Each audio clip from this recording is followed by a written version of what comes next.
there were some issues that we were unable to cap up. شہر کراچی کی جب بھی بات ہوتی ہے ہم چاہتے بھی مثبت بات نہیں کر پا رہے ہوتے ہیں. لیاقت مسعود وہاں پر پہنچے اور ان کے ہاتھ میں خود بھی 9mm اسلحہ تھا. ہماری جو ریسرچ ہے وہ ارتھ انڈیپینڈنٹ مشنز کے لیے کہ جب آپ کا ارتھ سے کوئی تعلق نہیں ہے تو پھر جب آپ منافع کما رہے ہیں اور اپنے وسائل سے آپ کریں تو لا محالہ آپ کا پروڈکٹ کے اوپر بہتری بھی اسی طرح سے آتی ہے. کوئی بھی قانون جو ہماری فنڈامنٹل رائٹس ہیں ان کے خلاف پاکستان میں انیکٹ نہیں کیا جا سکتا.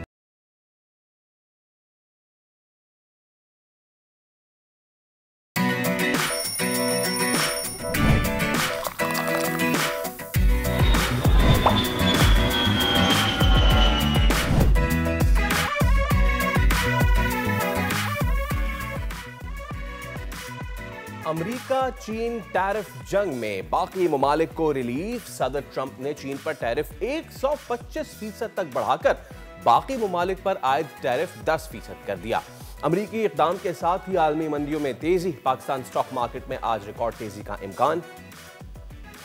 کراچی میں موٹر سائیکل سوار کو ڈمپر کی ٹکر کے بعد صورتحال کشیدہ. ڈمپر ایسوسی ایشن کا شہر کی سڑکوں پر 11 ٹرک جلنے کا دعویٰ. پولیس نے 5 کی تصدیق کر دی. معاملہ سنگین نوعیت اختیار کر رہا ہے. ڈمپر والوں نے 16 مارچ کو پہلے ہی احتجاج کی کال دے رکھی ہے. Pakistan minerals investment forum conference ختم. معاشی خوشحالی کا نیا دور شروع. امریکہ سمیت عالمی مندوبین نے پاکستانی معدنیات میں گہری دلچسپی ظاہر کر دی. حکومتی ویژن اور حکمت عملی کی بڑی کامیابی. پاکستان اس موقع سے کتنا فائدہ اٹھا سکتا ہے جانیں گے آج کے پروگرام میں. پی آئی اے پھر سے منافع میں. قومی ایئر لائن کا 2003 کے بعد پہلی بار منافع بخش. 2024 میں 62.2 ارب روپے خالص منافع کمانے کا دعویٰ. ممکن کیسے ہوا؟ ترجمان پی آئی اے سے جانیں گے. اور پاکستانی طالبان نے امریکی خلائی ادارے ناسا میں دھوم مچا دی. خلا بازوں کی صحت کے تحفظ کا ضامن. اے آئی ماڈیول کی تیاری کے بعد الوینا بطول کی دنیا بھر میں واہ واہ. قوم کا سر فخر سے بلند کرنے والی فخر پاکستان آج ہوں گی دنیا بول ہے میں مہمان. السلام علیکم، گڈ مارننگ، صبح بخیر. دنیا بول ہے میں کہیں گے آپ کو خوش آمدید. اور میں ہوں آپ کے ساتھ انم ذوالفقار اور میرے ساتھ ہیں سید فیصل کریم. امید ہے کہ آپ سب ٹھیک ٹھاک ہوں گے، خیریت سے ہوں گے اور آپ کے دن کا آغاز بہت ہی شاندار ہوا ہوگا. اور اگر تھوڑی بہت کمی رہ گئی ہے تو اس کو پورا کرنے کے لیے ہم ہیں نا. تو جناب علی، آپ دیکھ رہے ہیں پروگرام دنیا بول ہے اور آج کے لیے بہت ساری چیزیں ہیں آپ کے ساتھ ڈسکس کرنے کے لیے. اوور نائٹ کراچی شہر میں بہت کچھ ہوا، اس پہ بھی بات کریں گے. لیکن کچھ اچھی چیزیں بھی ہو رہی ہیں اور ان میں سے ایک چیز تھی پاکستان منرل انویسٹمنٹ 2025 فورم اور اس کا اب اختتام ہو گیا ہے. لیکن ایک بہت ہی زبردست طریقے سے اس تمام تر سٹیج کو سجایا گیا. ہم کیا کہہ سکتے ہیں کہ اب معاشی خوشحالی کے نئے دور کا آغاز ہونے جا رہا ہے. کیا ہم دیر آیت درست آیت کہہ سکتے ہیں اس کو؟ بیکاز وزیر اعظم شہباز شریف نے جو ٹیگ لائن دی ہے کل، وہ دی ہے کہ اگر ہم نے یہ اپرچونٹی کیپ کر لی تو ہم آئی ایم ایف سے اپنی جان چھڑا سکتے ہیں، اپنا پیچھا چھڑا سکتے ہیں. بالکل، یہ کانفرنس نہ صرف حکومتی ویژن اور کامیاب حکمت عملی کا منہ بولتا ثبوت ہی، بلکہ اس دوران دنیا بھر سے جو رسپانس آیا ہے اس کے بعد پوری قوم یہ سوچنے پر مجبور ہے کہ اس طرح کا اقدام اٹھانے میں آخر اتنی دیر کیوں کر دی گئی، پہلے کیوں نہیں یہ کام کیا گیا. لیکن دیر آئے درست آئے. منرلز انویسٹمنٹ فورم کی کامیابی کے بعد اب وزیر اعظم شہباز شریف نے چین، یورپ اور امریکہ سمیت دیگر خطوں سے سرمایہ کاروں کو پاکستان میں سرمایہ کاری کی دعوت بھی دے دی ہے. ایبسلیوٹلی. اور اس کے ساتھ ساتھ سپہ سالار جنرل عاصم منیر نے جو ان کی انوالومنٹ سب سے زیادہ امپورٹنٹ تھی، انہوں نے اس چیز کو یقین دلایا ہے کہ پاکستان عالمی معدنی معیشت میں رہنما کے طور پر ابھرنے کے لیے تیار ہے. آخری دن تھا اور اس آخری دن پہ انم جو سب سے اہم بات تھی وہ تھی ریکوڈک منصوبہ. اور ہم یہ بات کر ہی رہے ہیں ہیئر جو کافی. دیکھیں دن کا آغاز اچھا نہ چاہیے نا، تو چلے میں نے آپ کے دن کا آغاز کافی کے ساتھ تو اچھا کر دیا. تو ہم ناظرین کو بھی یہ بھی بتا دیں کہ کل ریکوڈک پہ بہت ہی زبردست گفتگو ہوئی ہے اور بتایا یہ گیا ہے کہ جو بیرک گولڈ ہے وہ 50% اس کی اونرشپ ہے، 25% will be by 3 federal state owned enterprises اور باقی 25% صوبہ بلوچستان کو، جس میں سے 15% جو ہے وہ فل فنڈڈ بیسز اور 10% پہ فری کیریج بیسز. اس پہ آج ہم مکمل بات کریں گے کہ کیا معاملات ہیں. हमारे साथ मौजूद हैं जावेद अशरफ साहब, उनसे हम बात कर लेते हैं। डॉक्टर साहब, सबसे पहले तो आपको कहेंगे खुश आमदीद, क्योंकि आप माइंस एंड मिनरल्स के स्पेशलिस्ट हैं और मिनिस्ट्री से भी आपका ताल्लुक़ है, ministry of planning and development से, तो you are the most relevant person right now. Doctor साहब, मैं अपनी गुफ्तगू का आगाज़ ही करूँगा इस चीज़ से कि कल वज़ीर आज़म शहबाज शरीफ ने ये कहा है कि हम अगर इस अपॉर्चुनिटी को कैप कर लेते हैं, अगर हम इस खित्ते की माइनिंग पावर बन जाते हैं, मिनरल पावर बन जाते हैं, दैट मीन्स कि हम IMF से पीछा छुड़ा सकते हैं। डॉक्टर साहब, क्या ये ख्वाब है या फिर वाकई हम ऐसा कर सकते हैं? जी बिस्मिल्लाहिर्रहमानिर्रहीम। जी बिल्कुल, उन्होंने बिल्कुल ये ठीक बात की है। पाकिस्तान में जो सबसे पहले आपको मिनरल्स और माइनिंग का जो प्रोस्पेक्ट है उसको समझने की ज़रूरत है कि मिनरल्स और माइंस के रिजर्व्स हमारे पास कितने हैं। सो अब इसका एक रफ एस्टिमेशन ये है कि we have more than $6 trillion reserves in Pakistan. और पाकिस्तान के पास है क्या क्या, जो कि प्रूवन रिसोर्सेज हैं हमारे पास, उसमें कोल है, साल्ट है हमारे पास, लाइमस्टोन है, मार्बल और ग्रेनाइट है, कॉपर एंड गोल्ड है, ये प्रूवन रिजर्व जो है हमारे पास। क्रोमाइट है, we have gypsum, we have fluorspar and we have iron और जिंक, लेड, नेचुरल गैस के रिजर्व्स, तो they are very old one. And then we have the rare earth metals. So ये वो रिसोर्सेज हैं जिनके prospect identification different जगह पे हो चुकी हुई हैं। और जो बिल्कुल रेकॉर्डी का जो प्रोजेक्ट है, इसकी जो है सितंबर 2028 में production will be added to the economy of Pakistan. So अब चीज़ों पे काम हो रहा है। Definitely this will be a good breakthrough for Pakistan and the copper and the gold reserves, they will start production 2028 and that will be added to the economy of Pakistan. जी जी। अच्छा sir, मुझे एक ये चीज़ बताएं, आपने तमाम तर वो minerals बताए जिसमें rare earth metals, you know, from the gemstones to the building blocks, वो जो हमारे हैं वो उन सब से पाकिस्तान माला माल है, बलूचिस्तान से लेकर गिलगित बल्तिस्तान तक। अच्छा, एक चीज़ ये और वो ये कि मुझे ज़रा बताइएगा, कल इसका बड़ा जिक्र हुआ क्रिटिकल जो हमारे हैं रिसोर्सेस, ये क्रिटिकल रिसोर्सेस क्या हैं, क्रिटिकल मादनियात क्या हैं, और उसमें अमेरिका की दिलचस्पी इतनी ज़्यादा क्यों है, और हम इस अपॉर्चुनिटी को फिर कैसे कैप कर सकते हैं। प्लस ये इसके साथ एक सप्लीमेंट्री क्वेश्चन भी है, like we have got everything और सब, बट हमारी इंडस्ट्री की सिचुएशन क्या है, हम उसको कितना स्ट्रेंथन करने जा रहे हैं, बिकॉज हम अफ्रीका की सिचुएशन देख चुके हैं जहाँ पे सोने और डायमंड के वो थे ज़खायर, बट आज वो कहाँ पे खड़ा है। We have a learning curve from that part of the world as well, और हमारे पास जो रिसोर्सेज, तो उसमें हमारी इंडस्ट्री कहाँ पे खड़ी हुई है। जी बिल्कुल, आपने 3-4 क्वेश्चन इकट्ठे कर दिए। बेसिकली जो पॉलिटिकल डायनामिक्स होते हैं पाकिस्तान के, they are quite different from Africa. Pakistan is a vibrant country and it has very strong ties with the international key players. तो उसमें चाइना है, उसमें अमेरिका है, सऊदी अरेबिया, गल्फ कंट्रीज हैं एंड टर्की। एंड हमारे जो लोग हैं they are very much vibrant and up to the task. अभी रिसेंटली हमने जो आपको पता है कि SIFC के थ्रू एक national mineral harmonisation act develop किया, and this act is like a very key position to have a collaboration with all the provinces, with including Jammu Kashmir and Gilgit-Baltistan. So why we have need this thing to do? Actually, we have seen that after 18th of Amendment, there were some issues that we were unable to cap up for the resource estimation and to develop the mining and mineral processes in the provinces. So what we have done, we have acted very smartly and very fastly. And then we have come up with this Harmonization Mineral Act, by which we are coordinating with all the provinces, and we have kept up the resources. Achha. So our organizations and our federal departments, they are on a single page that we have to have these resources estimations according to the international standards. और हमने इनको जो है ना पाकिस्तान की economy में add करना है। ठीक। अच्छा सर, ये जो कानकुनी है और इसके अलावा जो रिफाइनिंग है और वैल्यू एडिशन की बात की जाए तो चीन उसमें लीडर है, तो क्या पाकिस्तान भी इससे फ़ायदा उठा सकता है? जी बिल्कुल, चाइना के साथ हमारे पास सिर्फ CPEC का कोलैबोरेशन नहीं है, चाइना के साथ पाकिस्तान के जो टाइज हैं वो हमने डिफरेंट लेवल पे इसको एक्सटेंड किया है।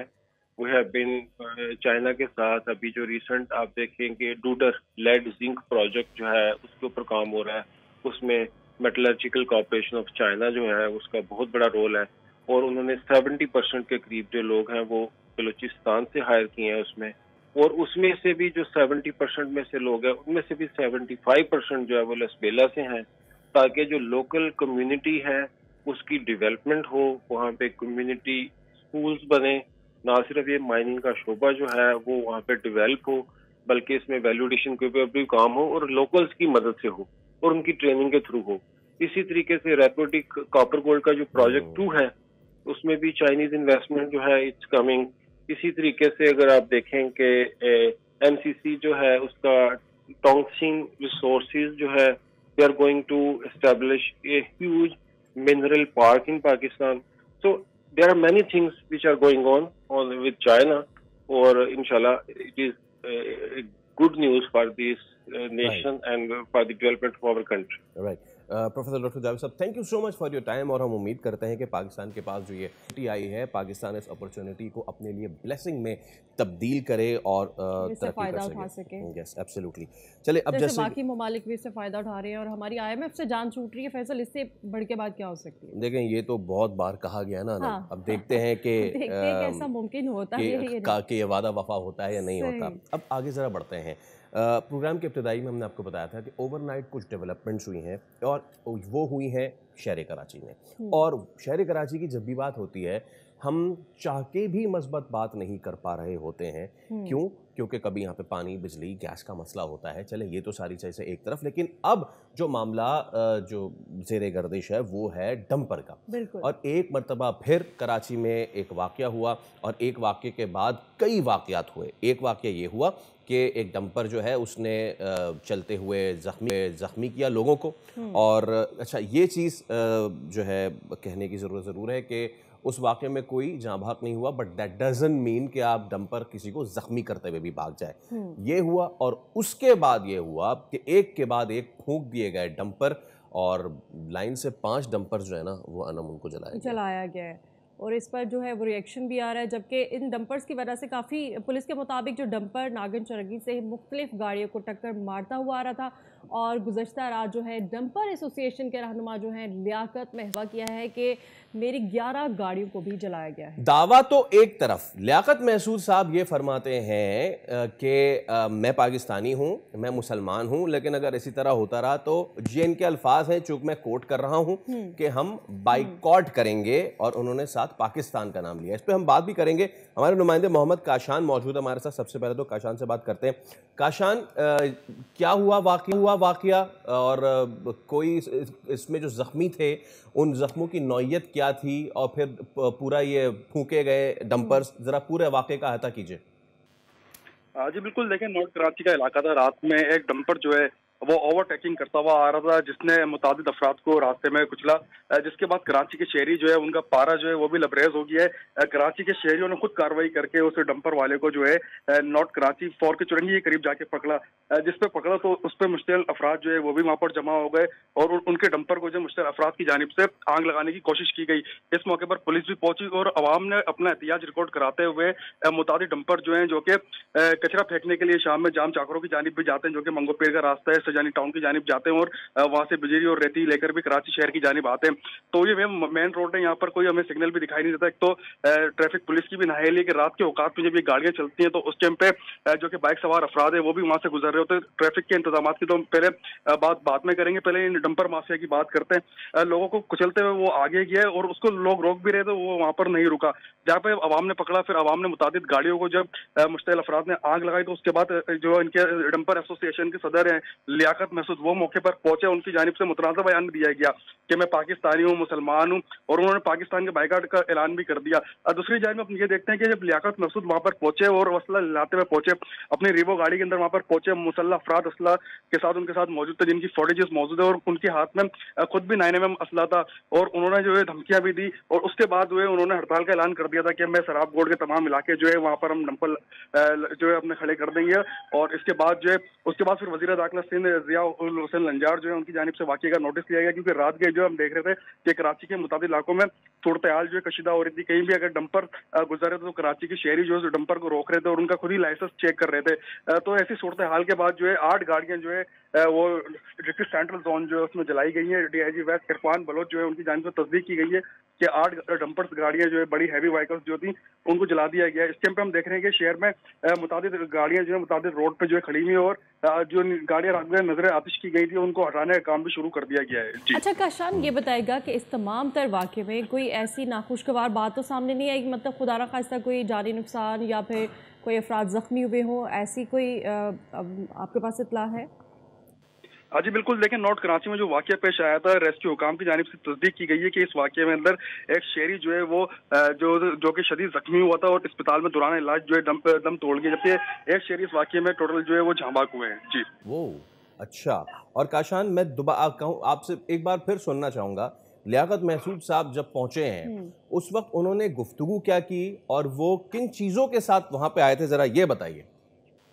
हाँ जी बिल्कुल, लेकिन जिस टाइम पे वो अपनी वाइट रिवर डाले के अंदर आए, आजकल एक कॉन्सेप्ट चल रहा है कराची का जिसके पास थोड़े से बासर हो जाते हैं तो वो गनमैन भी रख लेते हैं, और उनके पास जो था गैर मुल्की वेपन्स जो था वो उनके गनमैनों ने हाथ में लिया हुआ था। और इसके अलावा वो खुद भी आप फुटेज में देख सकते हैं कि 9mm पिस्टल लेकर वो हाथ में आए और उन्होंने बोला कि मैं खुद तमाम मामला को देख लूंगा, खुद तमाम चीजें कर लूंगा। जबकि कल इन्होंने कराची प्रेस क्लब में प्रेस कॉन्फ्रेंस भी करी और प्रेस कॉन्फ्रेंस में हमने सवाल भी करा था, जबकि ये मौसूफ कह रहे हैं कि अगर कराची का कोई भी शहरी डंपर की टक्कर से मारा जा रहा है वो हमारे पास आए, हम पैसे ले लेंगे। तो उनसे हमने यही सवाल करा कि अगर किसी घर का बाप जा रहा है, किसी घर का बच्चा जा रहा है 20 लाख रुपए में 10 लाख रुपए में उससे घर का हज़ारा थोड़ी पूरा होगा, जो कि आप कह रहे हैं कि अगर डंपर वाला कुचल देता है वो हमारे पास आ जाए, हम उनको पैसे दे देंगे। और मौसम वहाँ पर पहुंच के जो है बड़ी बड़ी गुफ्तगू कर रहे हैं, कराची के हालात जो है वो जिनको जो खराब कर रहे हैं उनको मैं खुद देख लूंगा, हम डंपर खड़े कर देंगे, हम हड़तालें कर देंगे, इससे जो है कुछ भी नहीं होगा। जबकि वज़ीर आज़म की जानिब से नोटिस लिया गया और SSP सेंट्रल वहाँ पर पहुंचे, उनकी जानिब से बताया गया जिन्होंने शायद पसंदी करी है या जिनको डंपर जलाए गए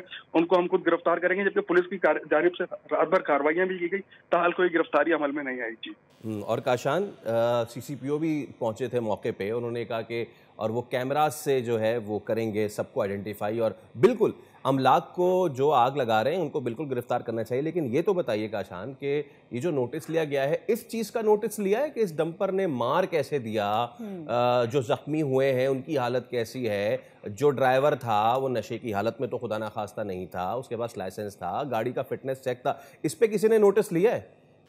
जी बिल्कुल, देखिए वज़ीर दाखिला साहब की जानिब से जो रात का बयान जारी किया गया था, उन्होंने जो झांबाक हुए हैं, जो जख्मी हुए हैं उनसे ज़ाहिर अफसोस भी करा और वाक़ये का नोटिस भी लिया है। गुज़िश्ता रोज़ पहले एडिशनल IG की जानिब से किराट के नाम से एक टीम बनाई गई थी, जो रोड एक्सीडेंट एनालिसिस टीम थी। हम देख रहे हैं कि वो रात वहाँ पर पहुंची है और वहाँ का मुशाहिदा किया गया, उसकी हतमी रिपोर्ट जो है वो आज जारी करेंगे। आया कि जो वहाँ पर मौजूद ड्राइवर था डंपर का, उसके पास लाइसेंस मौजूद है या वो नशे की हालत में था, उसका अभी कुछ भी कहना कबल वक्त हुआ, क्योंकि इसकी तमाम एनालिसिस जो है वो तो कराची पुलिस कर ही रही है।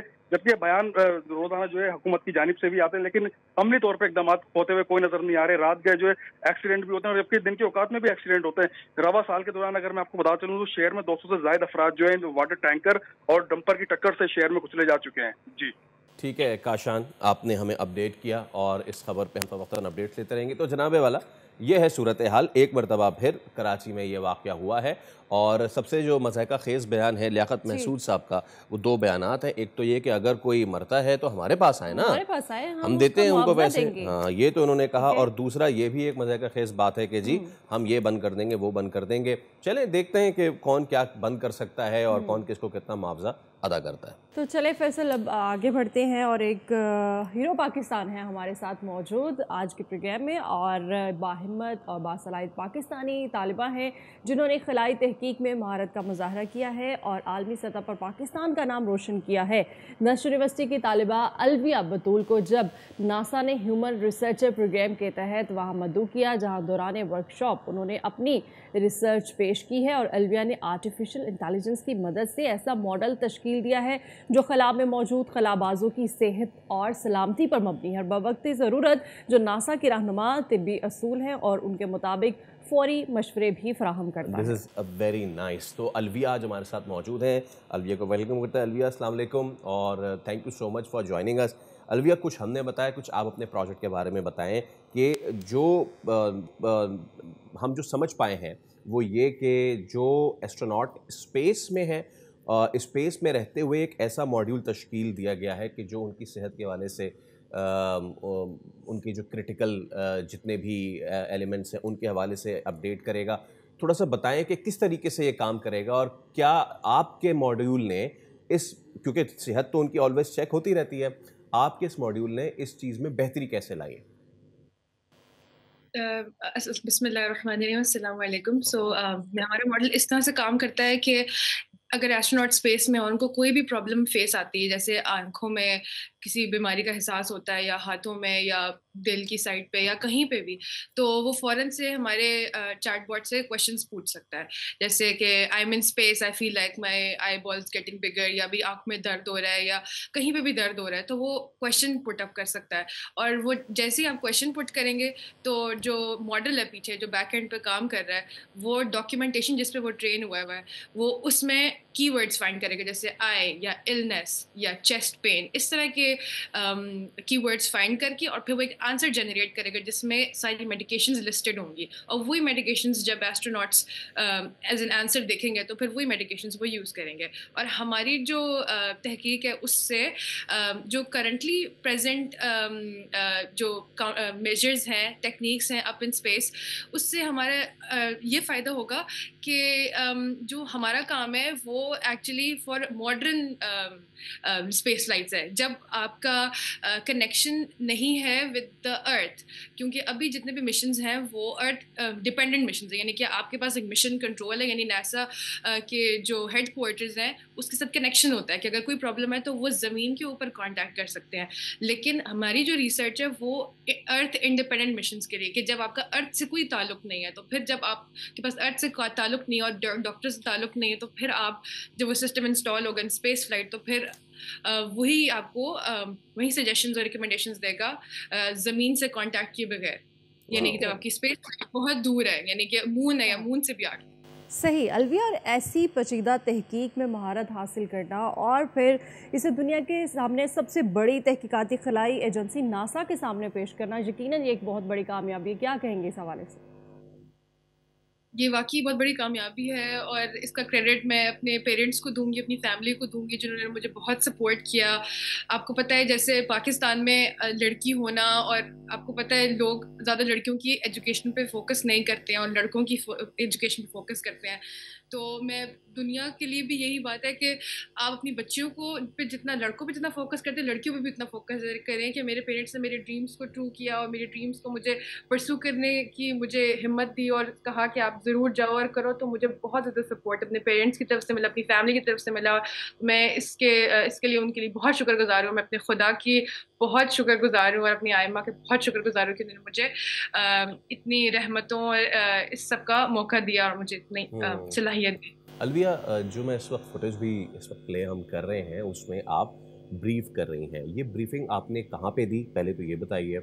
और दूसरा ये कि अभी ये मॉड्यूल है, इस मॉड्यूल को मैं प्रोटोटाइप समझूं और क्या नासा एग्री है इसको अपने मिशंस में इनकलकेट करने के लिए, और अगर रेडी है तो ये कब से फिर हम देख सकते हैं कि अ Pakistani AI module is being used by NASA? ये जो प्रेजेंटेशन मैं दे रही हूँ ये मैं गैलवेस्टन में at Galveston Island Convention Center जो टेक्सास में है, मैं उधर प्रेजेंट कर रही हूँ। और ये एक्चुअली एक पोस्टर सेशन है जिसमें मेरी प्रेजेंटेशन एक्सेप्ट की गई थी। तो वहाँ पे 300 प्रेजेंटर्स थे जिसमें स्टूडेंट्स थे फ्रॉम हार्वर्ड और MIT, और साथ डॉक्टर्स थे, प्रोफेसर्स थे from NASA Glenn Research Center, from NASA Johnson Space Center, from German Aerospace Center, from King's College London. So इन सब लोगों के सामने I had to present, और फिर different attendees आ रहे थे और judges आ रहे थे to assess presentation कि आपने कैसी presentation दी है। और दूसरी ये कि अभी जिस आइडिया पे हम लोगों ने काम किया है उस पे लोग different techniques के साथ भी काम कर रहे हैं, और ये एक बहुत मुश्किल project है क्योंकि बाकी लोग भी इस पे focus कर रहे हैं। अब हमारा जो आइडिया है उसमें हम सिर्फ एक क्वेश्चन अगर यूज़र पुट करेगा तो वो आंसर देगा, लेकिन अगर हम रियल लाइफ में देखें तो डॉक्टर से जब हम बात करते हैं तो वो एक क्वेश्चन पूछ के आपको मेडिकेशन नहीं देगा, वो आपको एक के बाद आपसे 4 सवाल और करेगा। वो आपसे पूछेगा कि अगर आपको दर्द हो रहा है तो आपके राइट साइड से आ रहा है या लेफ्ट साइड से आ रहा है, या आपको किसी सर्जरी आपकी अंडरवेंट आपकी सर्जरी आपने कभी करवाई हो पिछले ईयर्स में, तो उसकी बेसिस पे मेडिकेशन होती है। तो अभी हमें अपने जो मॉडल है उस पर भी हमें काम करने की ज़रूरत है, थोड़ा सा उसको मॉडिफाई करने की ज़रूरत है ताकि हम उसको बेहतर तौर पे या वो ज़्यादा अच्छे तरीके से डायग्नोसिस प्रोवाइड कर सके। अभी ये जो हमारा मॉडल है ये प्रूफ ऑफ कॉन्सेप्ट है। प्रूफ ऑफ कॉन्सेप्ट का मतलब है कि हमारे पास एक आइडिया हमने हमारे पास आया, आइडिया हमने लिया और फिर हमने चाहा कि हम उसको एग्जीक्यूट करें, और हम देख रहे हैं कि जैसे अब वो काम कर रहा है, तो अब इसको प्रूफ ऑफ कॉन्सेप्ट कहा जाता है इन इंग्लिश। तो अब हम देख रहे हैं कि ये काम कर रहा है, तो अब हम इसमें फर्दर मॉडिफिकेशंस ला के इसको फर्दर जब हम डिप्लॉय करने के उसमें आएंगे, तब फिर वी कैन कॉन्टैक्ट नासा कि हमारे पास ये एक इस तरह का मॉडल है और आप अगर चाहें तो इसको यूज़ कर सकते हैं। ठीक है। अच्छा अलविया, ये जो मॉड्यूल है इसकी जो इनफरादियत ये है कि ये खला के मखसूस और महदूद जो वसाइल है उसको मद्देनज़र रखते हुए ही तजावीज़ देता है, इस बारे में भी कुछ बताइएगा। बिल्कुल, ये इस तरह की मुश्किल बातें और जो खला में आपके साथ जो इश्यूज़ आते हैं, बिल्कुल वो उसको बताता है। क्योंकि ये एक ऐसे डेटा पे ट्रेन हुआ हुआ है जिस डेटा में जितने भी आपको इश्यूज़ फेस आप करते हैं जब हम स्पेस में जाते हैं। जैसे जब हम स्पेस में जाते हैं तो हमारे पास ग्रेविटी नहीं होती, और अर्थ पे हमारे पास होती है, और हमारी बॉडी में जितने भी मैकेनिज्म्स हैं या मोस्ट ऑफ द मैकेनिज्म्स हैं बॉडी में, वो ग्रेविटी की बेस्ड पे चल रहे हैं। जैसे मैं अगर छोटी सी मिसाल लूँ कि अगर आपकी आंख है और आंख में एक सर्टेन प्रेशर है, और वो प्रेशर क्यों मेंटेन हुआ हुआ है आंख के अंदर, क्योंकि ग्रेविटी की वजह से मेंटेन हुआ हुआ है। लेकिन जब आप ग्रेविटी से बाहर जाएंगे तो वो आपका आई का जो प्रेशर है वो मेंटेन नहीं रहता, और आपकी आंखों में जो फ्लूइड है, जो पानी है, वो पीछे से आगे की तरफ मूव करता है, जिसकी वजह से आपको ब्लाइंडनेस हो सकती है, आप अंधे हो सकते हैं, और ये एस्ट्रोनॉट्स के लिए बहुत बड़ा खतरा है। तो वो इस तरह के डेटा पे ट्रेन हुआ है कि अगर इस तरह के इश्यूज हो तो आप कौन सी मेडिकेशंस दें और क्या करें कि उनको ये प्रॉब्लम्स ना हो। Alright Alvia, thank you so much for your time, और बहुत अच्छा लगा आपसे बात करके। और मैं प्रे करता हूँ कि आपका ये मॉड्यूल जो है वो इतना सक्सेसफुल हो कि ये सिर्फ पोस्टर लेवल तक नहीं बल्कि उससे आगे भी एक्सेप्ट हो, और हम प्राउडली ये कह सकें कि यूएस मिशन में पाकिस्तानी एआई मॉड्यूल जो है वो इस्तेमाल हो रहा है। सो सच प्लेजेंट थिंग कि पाकिस्तान के तालिब इल्म जो है वो किसी से बिल्कुल भी पीछे नहीं है। बिल्कुल। तो नाज़रीन, अभी हमें जाना होगा एक ब्रेक पर, वापस आएंगे ब्रेक के बाद, हमारे साथ रहिएगा।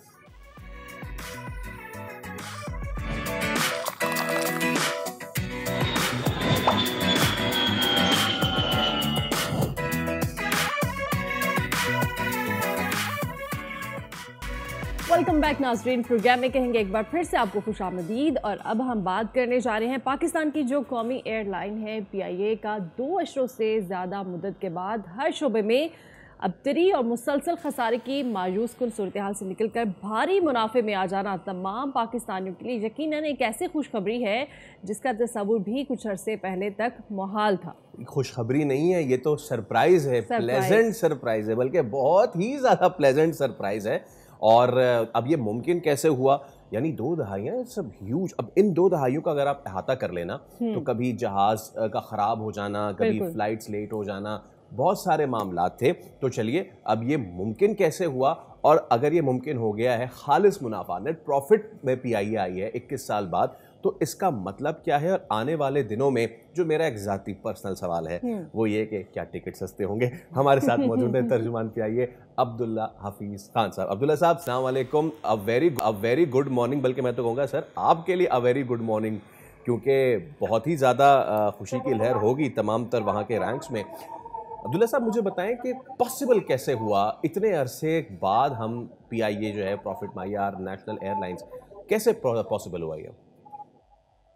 बहुत शुक्रिया, thank you for having me. आपका जो इंट्रो था उसके अंदर आपने एक बड़ा अच्छा लफ्ज यूज किया कि सरप्राइज हुआ। देखिए, हमें अगर जो लोग PIA को फॉलो कर रहे थे गुज़श्ता 2-3 साल से, बल्कि इनफैक्ट आपके साथ भी एक दो दफा इसके ऊपर गुफ्तगू हुई, PIA एक बड़ा जामे इस्लाहाती मंसूबे के ऊपर उसने अमल किया। बुनियादी तौर के ऊपर तो इसके 2 महरका मुनाफा आज देख रहे हैं। एक तो जो रीस्ट्रक्चरिंग और रिफॉर्म्स का पूरा प्रोसेस है जो कि गुज़श्ता 2-3 सालों से पीआईए के अंदर लिया जा रहा था, जिसके अंदर कॉस्ट एंड वर्कफोर्स रैशनलाइजेशन थी, जिसके अंदर रूट का बेहतर बनाना था, प्रोडक्टिव रूट्स के ऊपर कैपिटलाइज करना था, नॉन प्रोडक्टिव रूट्स का खात्मा था, उसके अलावा कॉस्ट डिसिप्लिन को इम्प्लीमेंट करना था कि जिसके अंदर छोटे छोटे अखराजात के अंदर देखना है कि कहाँ पे है, एग्रीमेंट्स को रीनेगोशिएट करना। तो ये तो एक इंतजामी मामला था जो कि किया गया, लेकिन जो बुनियादी मुहर्रिक था जो कि जिसकी वजह से ही हुआ वो पीआईए की बैलेंस शीट रिस्ट्रक्चरिंग थी जो कि गुज़श्ता साल ली गई। देखें, पीआईए जैसा आपने भी खुद कहा कि पीआईए गुज़श्ता 2 दहाइयों से खसारे का से दो चार था, और वो खसारा पीआईए ने अनफॉर्चुनेटली बैंकों से फाइनेंस करवाया। अब वो खसारे जो फाइनेंसिंग है जो आपने गुज़श्ता 2 दहाइयों के ऊपर की, उसका हुजम इतना ज्यादा बढ़ चुका था कि उसकी डेट फाइनेंसिंग या डेट सर्विसिंग का इम्पैक्ट इतना ज्यादा था कि पीआईए ऑपरेशनल मुनाफे में होने के बावजूद कभी भी खालिस मुनाफे में नहीं आती थी। गुज़श्ता साल हुकूमत ने एक ये उसूली फैसला लिया, चूंकि पीआईए की निचकारी का पूरा मामला चल रहा था, तो उन्होंने उसको अट्रैक्टिव बनाने के लिए पीआईए की बैलेंस शीट में से पुराने कर्जों को हुजम उठा के एक स्पेशल पर्पज व्हीकल के ऊपर पार किया। रिजल्टेंटली पीआईए एक क्लीन और एक हेल्दी फाइनेंसेस के साथ एक कंपनी बन के उभरी, और चूंकि पीआईए ने अपने ऑपरेशंस को बहुत बेहतर कर लिया था और पीआईए अपने ऑपरेशन से मुनाफा हासिल कर रहा था, तो इवेंचुअली पीआईए ने पिछले साल खालिस मुनाफा भी अनाउंस किया, जो कि बिल्कुल आपने सही कहा है कि 21 साल बाद हुआ।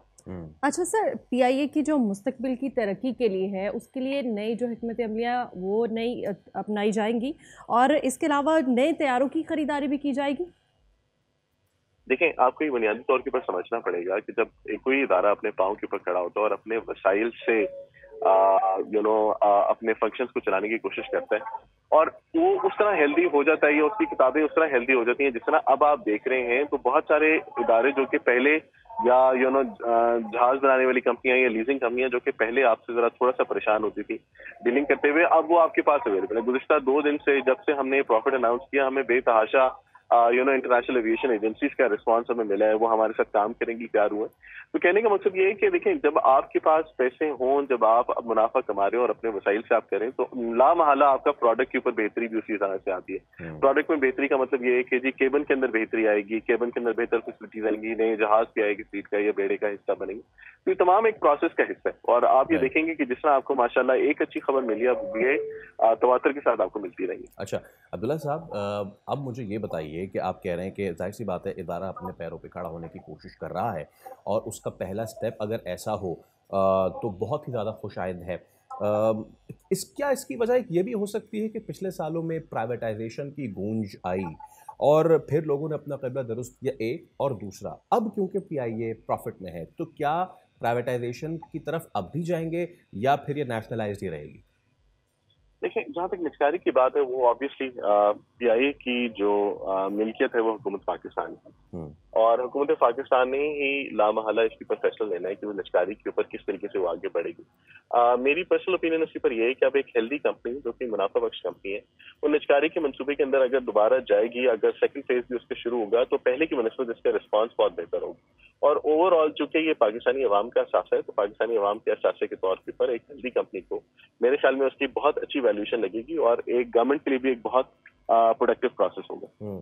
और एक चीज़ और जो कि एक बिल्कुल एक आम आदमी का सवाल है अब्दुल्ला साहब, और वो ये, वी ऑल नो कि क्योंकि फ्यूल प्राइसेस में इजाफा हुआ तो टिकट प्राइसेस में भी इजाफा हुआ, क्या इस वजह से क्या टिकट प्राइस का बढ़ना भी पीआईए के मार्जिन को बढ़ाने में उसने मदद दी है, या फिर ये अलग से कोई बात है? देखिए, ऑपरेटिंग मार्जिन के अंदर सिर्फ एक फैक्टर नहीं होता कि जी आपने सिर्फ प्राइस बढ़ाई है या आपने सिर्फ सेल्स के ऊपर आपने फोकस किया। ऑपरेटिंग मार्जिन का मतलब ये है कि हर वो जगह जहाँ पे आपकी कॉस्ट इंकर होती है, चाहे वो जहाज़ों की लीजिंग है, चाहे वो फ्यूल के पैसे हैं, चाहे वो ग्राउंड हैंडलिंग के है, चाहे वो पीआईए के अंदर जो नॉन ऑपरेटिंग कॉस्ट है, जो एडमिनिस्ट्रेटिव कॉस्ट की कमी होनी है, ये तमाम एस्पेक्ट शामिल है और ये तमाम एस्पेक्ट इसके अंदर कॉन्ट्रीब्यूट करते हैं। जो अब आपको एक ही चीज़ नजर आ रही है, इनके अंदर तमाम जो एलिमेंट्स हैं इनके ऊपर काम किया गया, जिसके नतीजे में हुआ है इसके अंदर प्राइस नहीं है। देखिए, एक और बात हमने सोची कि प्राइस अब कंपेटिटिव है, आप अकेले तौर के ऊपर प्राइस बढ़ा के इस बहुत ज्यादा एग्रेसिव एंड कंपेटिटिव मार्केट में सस्टेन नहीं कर सकते। आपको लामहला अपने फेयर बाकी कंपटीशन के मुकाबले में रखने होते हैं।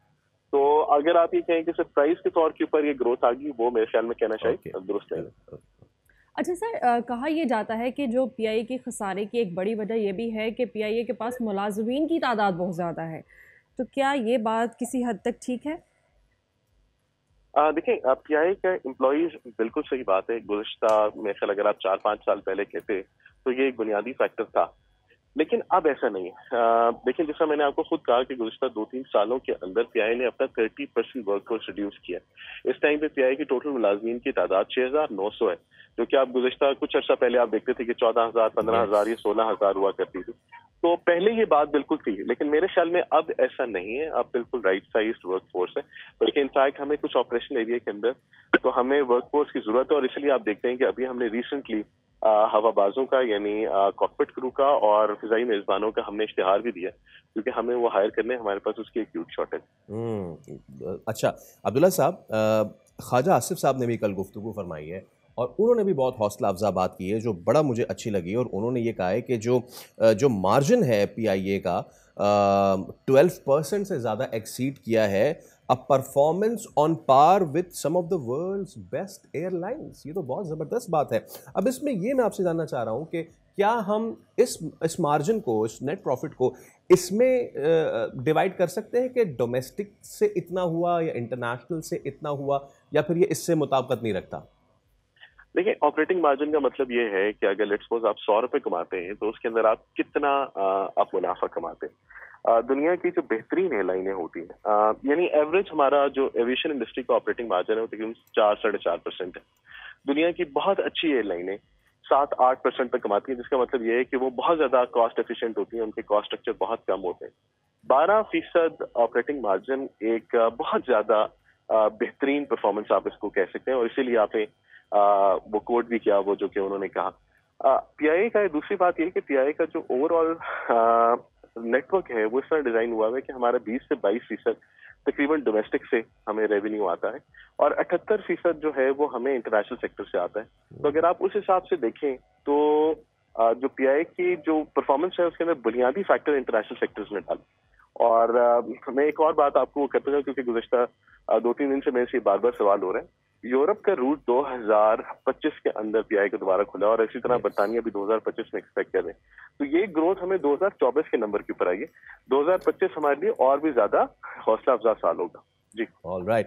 और अब्दुल्ला साहब, thank you so much for your time. आखिर में मेरा अगेन वो जाती सवाल, because I am an avid traveller, क्या इस मुनाफे के बाद मैं जब टिकट बुक करने जाऊंगा तो मुझे फायदा मिलेगा? कुछ फायदा, कोई सस्ता टिकट हो सकता है? Again a layman's question. बिल्कुल सस्ता टिकट भी होगा। अभी बड़े अच्छे PIA के नेटवर्क पॉइंट्स में इजाफा हो रहा है, शुमाली इलाकों की परवाजों में बहुत अच्छा इजाफा हो रहा है, बहुत अच्छा फेयर है। अभी PIA रिसेंटली बाकू की परवाजें शुरू कर रहे हैं, जो कि बहुत ही ज्यादा सस्ते फेयर से शुरू हुई है। तो आप बिल्कुल प्लान बनाएं, आपके नाज़रीन प्लान बनाएं, आपको बहुत अच्छे फेयर PIA के ऊपर दस्तयाब होंगे। Thank you so much for that, बहुत शुक्रिया, और आपकी सबसे अच्छी लगी। Thank you so much. This is the way the country goes forward. हम मेहनत करें, हम अपने लॉसेस को कम करें, जहां से हम ब्लीड कर रहे हैं उन जख्मों पे मरहम रखते रहें, तो क्या ही नामुमकिन हमारे लिए। और अनम, ये वो एयरलाइन जिसने एमिरेट्स को खड़ा किया ना, यानी कि बेस तो हमारी बनी हुई है, we just need to work on it. ऐसा ही है, और जबकि कौमी एयरलाइन हो और उससे आवाम को फायदा ना हो तो फिर तो ये अच्छी बात नहीं है। होगी अच्छी बात, अब आवाम को गुड न्यूज़ मिल चुकी है और ये अच्छी बात है इंशाल्लाह। और इसी के साथ फैसल, अभी हमें जाना होगा ब्रेक पर, वापस आएंगे ब्रेक के बाद, हमारे साथ रहिएगा।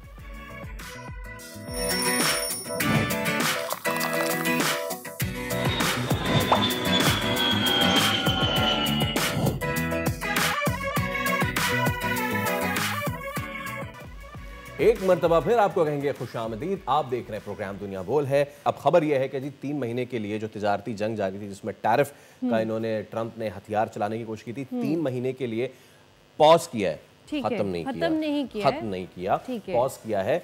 लेकिन बाकी पूरी दुनिया के लिए उन्होंने पॉज किया है। चीन के लिए टैरिफ जो है वो 125% कर दिया बिल्कुल। और अब इसे अमेरिकी सदर का डबल गेम कहें या फिर कुछ और, चीन के अलावा जो बाकी तमाम ममालिक हैं उनके लिए टैरिफ 90 दिन के लिए मुअत्तल कर दिया गया है, और इसमें पाकिस्तान भी शामिल है। पाकिस्तान पर लगा टैरिफ भी मुअत्तल हो चुका है, और ट्रंप के ऐलान के बाद स्टॉक मार्केट में तेज़ी आ चुकी है, जबकि बिटकॉइन जो है वो हज़ारों डॉलर्स बढ़ चुका है। और वाइट हाउस के जो तर्जुमान हैं उनके मुताबिक कनाडा और मेक्सिको समेत दीगर ममालिक पर भी आयद किए गए जवाबी टैरिफ में 90 रोज़ का वक्फा किया गया है। फैसल, अच्छा, अब इसमें देखना यह है अनम कि ट्रंप आए, उन्होंने कई ऐसे ऐलानात, कि आपको याद होगा जब वो आए थे और इमिग्रेशन वाले मामले पे जो उन्होंने ताबड़तोड़ फैसले किए थे, लेकिन फ्यू आवर्स उन्होंने वो वापस ले लिया। अब दोबारा से इसी तरीके का एक, और ये एक ऐसा मामला है, पानी पे या मादनी ज़खायर में जंग होना हो, खुदा ना खास्ता खाकम पत्थर मेरे मुंह में खाक, इस मामले पे वर्ल्ड वॉर ना छिड़ जाए, क्योंकि ये बहुत बड़ा इशू है। अब इस पे ट्रंप ने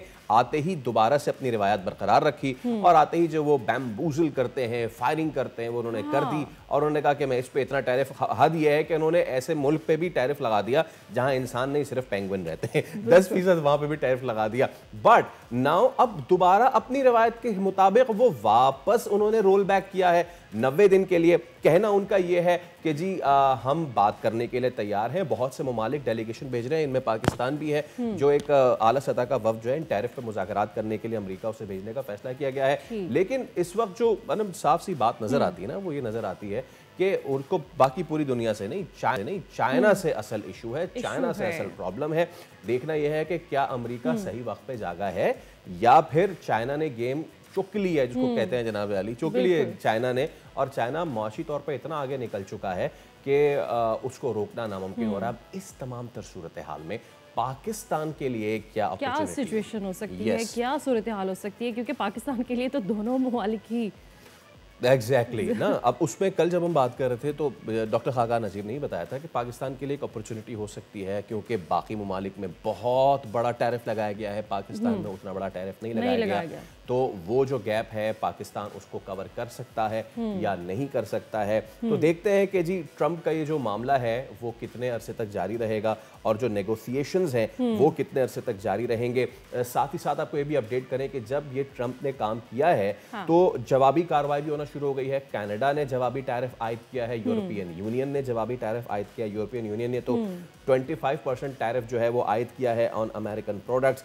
कनाडा ने भी कर दिया है। अब लेट्स सी, देखते हैं कि ये मामला कहाँ तक आगे बढ़ता है। बिल्कुल, और इस पर आलमी रद्द-ए-अमल क्या आता है सामने? दो आलमी ताकतें आपस में सामने आ चुकी हैं और इस पर आलमी रद्द-ए-अमल क्या आएगा ये भी देखना होगा। बिल्कुल ऐसा ही है। और अब देखना ये भी है कि पाकिस्तान और पाकिस्तान जैसे जो ममालिक हैं वो उस पर कितना असरअंदाज होते हैं, बिकॉज द सिचुएशन इज कि पाकिस्तान जो है, कहा यह जा रहा है कि हो सकता है कि उसके लिए, और ये मूडीज़ ने कहा है, हम इस पे आगे चल करेंगे। Let's move on to the next topic और हम चाहते हैं कि है ना अच्छी बात भी कर ले। एक्साइटेड और वो जो आवाम अब देखना चाह रही है कुछ अच्छा खेल, कुछ अच्छी बातें, जो कि नेशनल टीम तो नहीं कर पाती, लेकिन बार बार पीएसएल पे आ जाते हैं, तो चले यही कुछ कर ले। हम लोग एक्साइटेड हो जाते हैं, खुश हो जाते हैं। तो पीएसएल के आगाज़ में नाजरीन सिर्फ एक रोज़ की दूरी रह गई है और रावलपिंडी के मैदान में कल इस्लामाबाद यूनाइटेड और लाहौर कलंदर्स के दरमियान पहला मैच होगा और कल इफ्तिताही तकरीब शाम 7 बजे होगी, जबकि पाकिस्तानी सुपर लीग में शिरकत करने वाले बैनुल-अक़वामी खिलाड़ियों की पाकिस्तान आमद का सिलसिला भी शुरू हो चुका है। एब्सोल्युटली। और पीएसएल फ्रेंचाइज कराची किंग्स के कप्तान डेविड वार्नर कराची पहुंचे और टीम होटल में उन्होंने स्क्वाड को ज्वाइन कर लिया है। सबसे मज़ेदार बात यह है कि मैच से पहले होगी ओपनिंग सेरेमनी, जिसपे सब अपनी नज़रें टिकाए बैठे, लेकिन उससे पहले कुछ मामलात ऐसे भी हुए हैं, जैसे कि हमने कल भी बात की थी कि कुछ कंट्रोवर्सी सामने आ गई है। एक फ्रेंचाइज के मालिक दूसरे फ्रेंचाइज के मालिक से लड़ तो नहीं रहे हैं, but exchange of words and exchange of arguments हुआ है। तो क्रिकेट एक्सपर्ट सैयद हैदर साहब हमारे साथ मौजूद हैं, उनसे बात करते हैं। हैदर भाई अस्सलाम वालेकुम, thank you so much. Haider भाई, सबसे पहले तो एक दिन अब रह गया है, आर यू एक्साइटेड कि पाकिस्तान की क्रिकेट जो है उसमें कुछ अच्छा देखने को मिलेगा? हम जो इतने अरसे से हार रहे थे, चलें अब हम कम से कम ये तो कह सकेंगे कि ना कोई हारा ना कोई जीता, पाकिस्तान जीता। पाकिस्तान जीता। हाँ, बिल्कुल आपकी बात सही है कि कम से कम इसमें पाकिस्तान हारेगा नहीं, जो भी जीतेगा वो पाकिस्तानी होगा। और पीएसएल की अपनी एक आपको पता है कि उसका एक क्रेज़ होता है और लोगों की तवज्जो होती है। T20 गेम है, T20 वैसे ही एक्साइटिंग गेम होता है, फिर उसके साथ आपको डिफरेंट प्लेयर्स देखने को मिलते हैं, तो एक अलग ही उसकी अट्रैक्शन है। अब ये कहना कि पीएसएल जो है वो उस गम को भुला देगी जो पाकिस्तान टीम एक साल से कौम को दे रही है, तो वो शायद नहीं मुमकिन है। लेकिन फिर भी ये है कि हम ये कह सकते हैं कि कुछ अरसे के लिए पाकिस्तानी अवाम जो है वो क्रिकेट की वो शिकस्तें भूल जाएगी جو پاکستانی ٹیم نے 1 سال میں حاصل کی ہیں، اور پی ایس ایل میں ایک نئے طرز کی گیم دیکھنے کو ملے گی. تو میں سمجھتا ہوں کہ بہت اچھا موقع ہے پاکستانی نیشن کے لیے، ملک کے لیے، کہ آپ کو کرکٹ ایک ڈفرینٹ ویو سے دیکھنے کو ملے گی. اچھا حیدر بھائی، ٹیموں کو انٹرنیشنل پلیئرس جوائن کر رہے ہیں، میں ہمیشہ یہ کہتا ہوں کہ کوئی تقابل نہیں ہے، کوئی کمپیریزن نہیں ہے پڑوس ممالک کی لیگ سے، لیکن ہم کبھی بھی کمزور ٹیم نہیں رہے ہیں، کسی بھی دنیا کے کسی بھی حصے میں چلے، اور خاص طور پہ پڑوس ملک سے تو کبھی بھی کمزور نہیں رہے ہیں. لیکن ان کی لیگ دیکھیں، ایوری پلیئر، مطلب کہ ہر پلیئر ہر سال ایک نئے پلیئر کا ایڈیشن ہوتا ہے. In comparison to Pakistan Super League ایک وقت تھا کہ جب حارث رؤوف لاہور قلندر نے دیا، فخر زمان لاہور قلندر نے دیا، لیکن وہ پرومس جو ہے وہ فلفل نہیں ہو پا رہا پچھلے کئی عرصے سے. کوئی نیا پلیئر نکل کے نہیں آ رہا سوائے ایک آدھے کے. تو ایک طرف ایک لیگ ایک پول بنا کے دے رہی ہے، دوسری طرف ہم اکا دکا پہ اکتفا کر رہے ہیں، تو کہاں غلطیاں ہو رہی ہیں ہم سے؟ دیکھیں، یہاں پی ایس ایل میں جو فرنچائز ہیں وہ جاگتے ہیں اس وقت جب پی ایس ایل شروع ہونے والی ہوتی ہے، جبکہ آئی پی ایل میں جو فرنچائز ہیں وہ پورا سال کام کرتی ہیں. انہوں نے اپنے اکیڈمیز بنائی ہیں، انہوں نے اپنا ایک پول بنایا ینگ پلیئرز کا، پھر اس کے ساتھ وہ اسکاؤٹنگ کرتے ہیں، یعنی ڈھونڈتے رہتے ہیں. ان کے جو لوگ ہیں وہ دیکھتے رہتے ہیں لوکل کلبس میں اور ڈومیسٹک کرکٹ میں جا کے ڈھونڈتے ہیں پلیئرز کو. اس کے برعکس پاکستان میں فرنچائزز جو ہیں وہ چپ چاپ بیٹھی رہتی ہیں، اور انہوں نے 4-5 اپنے مینٹورز رکھے ہوئے ہیں یا اپنے ایڈوائزرز رکھے ہوئے ہیں جو عین وقت میں ان کو کہتے ہیں جی اس کو پک کر لیں. کیونکہ پاکستان میں سسٹم ہی الگ ہے. پاکستان میں ڈرافٹنگ ہے، ڈرافٹنگ میں آپ کا ایک چانس ہے، جو آپ کو پلیئر ملا اس ٹرن پہ وہی مل سکتا ہے، جبکہ آکشن میں آپ اپنی مرضی کا خریدتے ہیں، اپنی ایک اس میں جو ہے بڈ دیتے ہیں. اور وہ تو پاکستان میں جو کرکٹر نہیں آ رہے ہیں پی ایس ایل کی وجہ سے، 2-4 ہی آپ نے نام لیے، فخر زمان ہیں، حارث رؤوف ہیں، حسن علی ہیں، شاداب خان ہیں، یہ سب پی ایس ایل کی پروڈکٹ ہیں. لیکن اس کے بعد آپ یہ دیکھیں، ان کے آنے کے بعد کوئی ایسا پلیئر ہمیں نہیں ملا کہ جس کو ہم کہہ سکیں کہ یہ پی ایس ایل کی پروڈکٹ بھی ہے اور پاکستان کے لیے بھی اچھا پرفارم کر رہا ہے یا کر سکتا ہے. تو اس کی وجہ سے یہی ہے کہ فرنچائزز جو ہیں وہ کچھ نہیں کرتی ہیں پورے سال. فرنچائزز اپنا پروفٹ گین کرتی ہیں جو کچھ بھی ہے، اور اس کے بعد وہ خاموش ہو کے بیٹھ جاتی ہیں. تو اس پہ حالانکہ ان کے بائی لاز میں لکھا ہوا ہے، میں آپ کو بتاؤں کہ انہوں نے انڈر 19 کرکٹ کو جو ہے پروموٹ کرنا ہے، انہوں نے جونیئر لیول پہ کرکٹ کو پروموٹ کرنا ہے، یہ سب پی ایس ایل کے بائی لاز میں ہے. لیکن عمل کوئی بھی نہیں کرتا ہے، نہ پی سی بی پوچھتا ہے، نہ پی ایس ایل کی مینجمنٹ پوچھتی ہے، اور نہ ہی فرنچائزز کو اس بات کی فکر ہے. اور ان کا مقصد یہی ہے کہ بس جب پی ایس ایل ہو تو اپنی ٹیم انٹر کرا دیں، اس کے بعد وہ پھر غائب ہو جاتے ہیں. اب اسلام آباد یونائٹیڈ کے جو اونر ہیں کہاں ہیں؟ وہ کوئی نہیں ہے، کوئی اس کی مینجمنٹ کمیٹی نہیں ہے، کچھ نہیں ہے. اچانک آتے ہیں، ٹیم بنتی ہے اور جیت بھی جاتے ہیں. تو سسٹم ایسا، اس وجہ سے پلیئرز ہمیں نہیں مل رہے ہیں. اچھا سر، اگر ابھی بات کریں پی ایس ایل 10 کی، تو جو حالیہ تنازعات ہمارے سامنے آ رہے ہیں اس کا اس پر کتنا اثر پڑ سکتا ہے؟ جیسے کہ کھلاڑیوں کی درجہ بندی جو ہے وہ آخری لمحات میں چینج کر دی جاتی ہے، اس سے فرنچائزز کو کتنی مشکلات کا سامنا کرنا پڑتا ہے، یا پھر کیا مسائل مزید سامنے آتے ہیں ایسی چیزوں سے؟ فرنچائزز کے مسائل جو ہیں بقول ان کے تو بہت زیادہ ہے. فرنچائزز کو سب سے پہلا مسئلہ تو یہی ہے کہ ان کو جتنا ایکسپیکٹ کر رہے تھے پچھلے 10 سال میں پروفٹ ہوگا وہ نہیں ہو رہا ہے، اور ان کے اخراجات زیادہ ہیں، اور اس وجہ سے وہ کور نہیں کر پا رہے ہیں. یہ فرنچائزز کا کلیم ہے. جبکہ پی ایس ایل جو ہے الگ مینجمنٹ الگ کلیم کرتی ہے کہ نہیں، فرنچائزز کو ہم بہت زیادہ پیسے دے رہے ہیں. اور بلکہ جب رمیز راجہ چیئرمین تھے انہوں نے تو ان کا شیئر بھی بہت زیادہ بڑھا دیا تھا.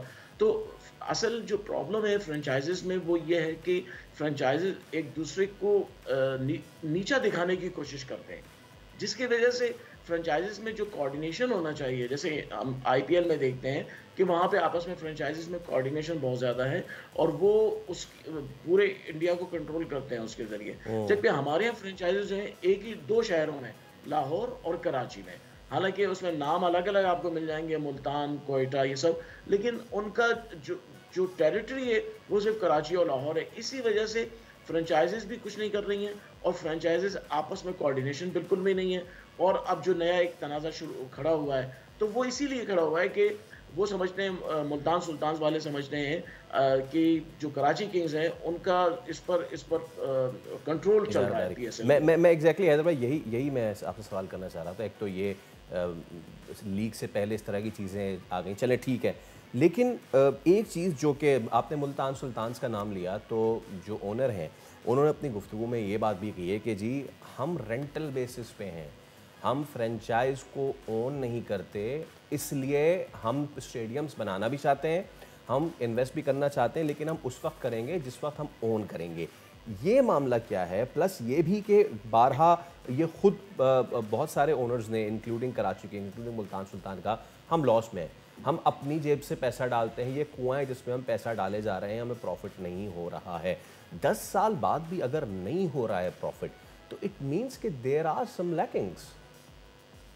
دیکھیے ایک بات میں کہوں گا، جتنی بھی فرنچائز ہیں، یہ بزنس کرنے والے لوگ ہیں، یہ کبھی بھی نقصان کا سودا نہیں کرتے ہیں، یہ ہمیشہ پروفٹ میں جاتے ہیں۔ لیکن آپ دیکھ لیں، ہمارے ایک عادت ہے ہر ڈپارٹمنٹ میں ہر ایک کو کہنے کی کہ ہم نقصان میں ہیں۔ اچھا، فرنچائزز جو ہیں، اب میں ملتان سلطان کی آنر سے ایک سوال کرتا ہوں، آپ کہتے ہیں کہ ہم رینٹل بیسس پہ ہیں، ہمیں پورے رائٹس نہیں ہیں، ہمارا کنٹرول نہیں ہے، ہم کرنا چاہتے ہیں۔ آپ بتائیں، آپ نے کلب لیول پہ کیا کیا؟ آپ نے کوئی کلب لیول پہ کوئی گراؤنڈ بنایا ہے، کوئی ٹیم بنائی ہے، آپ نے کوئی اپنی کوچنگ اکیڈمی بنائی ہے، آپ نے کوئی اپنا کوچنگ سرکٹ بنایا ہے؟ کچھ بھی نہیں ہے۔ تو کہنا تو بہت آسان ہے سب کے لیے، میں بھی یہاں بیٹھ کے کہہ سکتا ہوں یہ کچھ نہیں کر رہے ہیں، لیکن اصل میں جو جنہیں کرنا ہے وہ کر جاتے ہیں۔ بہت سارے ایسے لوگ ہیں پاکستان میں جنہوں نے کرکٹ جو ہے اپنے لیول پہ بہت ڈیولپ کی اور پاکستان کو بڑے اچھے پلیئرز دیے، لیکن بہت سارے ایسے لوگ ہیں جن کو بہت زیادہ جو ہے اختیارات بھی ملے، وسائل بھی ملے، سورسز بھی ان کے پاس تھے، لیکن انہوں نے کچھ نہیں کیا۔ میں مثال دیتا ہوں کراچی کنگز کی، ان کے آنر جو ہے پاکستان کے نمبر 1 یا نمبر 2 لوگوں میں آتے ہیں، لیکن کیا کیا انہوں نے؟ کچھ کیا ہے؟ نیشنل اسٹیڈیم کی حالت آپ جا کے دیکھیں، کراچی کنگز کہتی ہے ہمارا ہوم گراؤنڈ ہے، کیا انہوں نے یہاں پہ کوئی اپنے نام سے کوئی ہاسپٹلٹی باکس بنا کے یا کوئی اپنا سیکشن بنا کے رکھا ہے؟ یا آپ دیکھیں ابھی پی ایس ایل شروع ہوگی، مجھے اس پی ایس ایل میں صرف ایک ٹیم نظر آتی ہے، پشاور زلمی، جو اپنے سپورٹرز کو گراؤنڈ میں لے کر آتی ہے۔ کراچی کنگز تو آج تک نہیں لے کر آئی، کوئٹہ آج تک نہیں لے کر آئی ہے، ملتان سلطان آج تک نہیں لے کر آئے۔ تو یہ اصل مسئلہ یہ ہے کہ آپ نے اس پی ایس ایل کو پی ایس ایل سمجھا ہی نہیں ہے، آپ نے اس کو اپنی ایک بزنس پراپرٹی سمجھ رکھا ہے کہ جہاں سے گین کرنا ہے اور چپ چاپ نکل جانا ہے۔ یہ فرق ہے آئی پی ایل میں اور پی ایس ایل میں۔ ایبسلیوٹلی۔ چلیں سر، دیکھتے ہیں کہ جو اس بار کلیم کیا جا رہا ہے P S L 10 bigger and better, I hope as a cricket fan, we all hope as Pakistanis کہ ہمارا یہ برانڈ کامیاب ہو، ہوتا ہے نہیں ہوتا ہے تو وقت بتائے گا۔ تھینک یو سو مچ سید حیدر صاحب ہمارے ساتھ، آپ شکریہ۔ پی ایس ایل کے تو فیصل آپ جا رہے ہیں میچ دیکھنے کے لیے؟ کیوں آپ زخموں پہ میرے نمک چھڑک رہی ہیں؟ ایسا لگا شاید آپ کو آف مل رہا ہے آفس کی طرف سے اور آپ جا رہے ہیں۔ ڈبل مل رہا ہے، ڈبل مل رہا ہے، کیا بات کریں، وہی ہوں گا میں، وہی ہوں گا میں۔ تو جناب اب میں نہیں جا پا رہا، آپ ضرور جائیے گا میچ دیکھنے، اور ابھی آپ چلے جائیں ایک بریک پہ، اس کے بعد حاضر ہوں گے تو مزید اہم موضوعات بھی ڈسکس کرنے کے لیے اسٹے ملا۔